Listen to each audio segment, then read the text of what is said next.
Ladies and gentlemen, as I said and was said, 4 years ago we started this journey, and the journey has to start somewhere. And it was a little bit before the 4 years that Juergen, Voegele and I were sitting here in the margins of a UN meeting in a restaurant.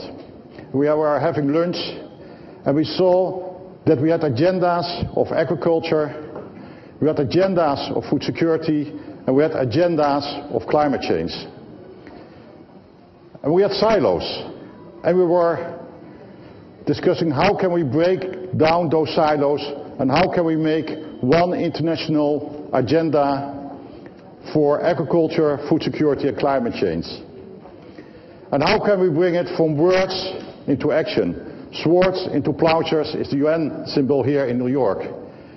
It's my real pleasure to give the floor to my dear friend Juergen Voegele,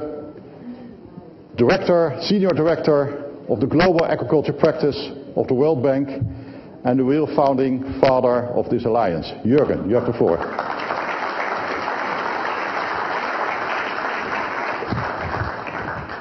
Thank you so much, Hans. You know, it is very difficult for me to conceal the excitement that I feel today. It's been less than 5 years since we had a conversation, Hans, colleagues from the FAO, colleagues from the US, even Vietnam was in the early stages, to where we are today. To me, this is truly amazing. I've been in international development for 30 years. I have never experienced a trajectory of a big idea from the beginning as a concept to something that is already felt by everyone in this room and a much broader audience before. So this is really, truly exciting. And I think it's all a result of your leadership and your ability and willingness to move the needle from a siloed approach to an integrated approach. I remember that lunch very, very well, where we said we have a conversation around food security, we have a conversation around climate change, and they don't come together. And it's very clear that we cannot feed the world's population unless we address climate change. And it's equally clear we cannot deal with the climate change problem if we don't deal with agriculture. And as Secretary Vilsack said, yes, we are a huge part of the problem, but we are a huge part of the potential solution in this sector. And I do not recall conversations around the world or in the fora that I attended where that was really explored. There is huge potential in our sector to reabsorb carbon dioxide out of the atmosphere and putting it back into the soil, putting it back into the biosphere and into the biomass, both above ground and below ground. This is why this thing works. It is not a trade-off. Yes, there are cases where there may be a trade-off. Not every production system will give you the triple win. We are very well aware of that. But many will. Many production systems on this planet, and they are equally true for large farms and high intensity in one part of the world. They're equally true for smallholder farmers and low intensity systems in another part of the world, where you get higher productivity, better resilience, and you can lower your footprint. It is our job collectively in this room to find those examples and take them to scale with speed, because that will make a huge difference in the global debate.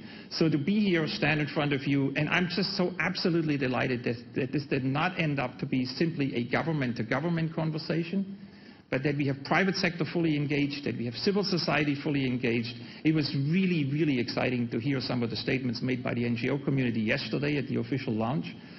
And have academia involved. We are seeing the research focus being shifted from singular approaches to increasing productivity, yes, with better nutritional outcomes, yes, with some adaptation traits, resilience traits such as drought tolerance, flood resistance, pest and disease resistance, now moving into an integrated approach to agricultural research that looks at the triple win.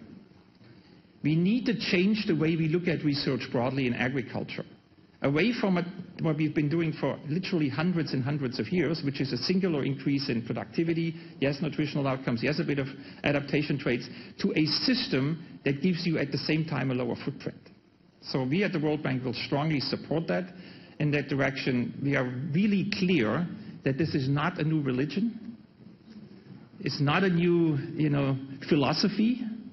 It's the simple recognition that the future food production systems on this planet and the broader landscape management systems on this planet cannot be sustainable unless they take the climate angle into consideration, both adaptation and mitigation. And let me say it also very clear, the sequence is not that the first objective is mitigation. The first objective is to feed the people and to increase productivity wherever we can. And the second objective is protect the people, particularly the poor and vulnerable, the women farmers in Africa, from the impact of climate on their production. But at the same time, we can do things that give you, in addition, a lower footprint or even turn something that is now a source into a sink. You know that these solutions are out there. It's our job and the job of the Global Alliance to scale them up and put them into practice. Thank you.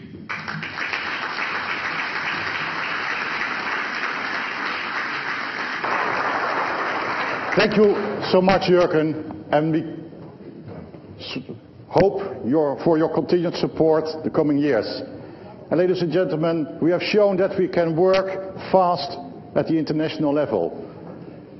We made a cow today, a cow, symbol of agriculture, a coalition of the working for action.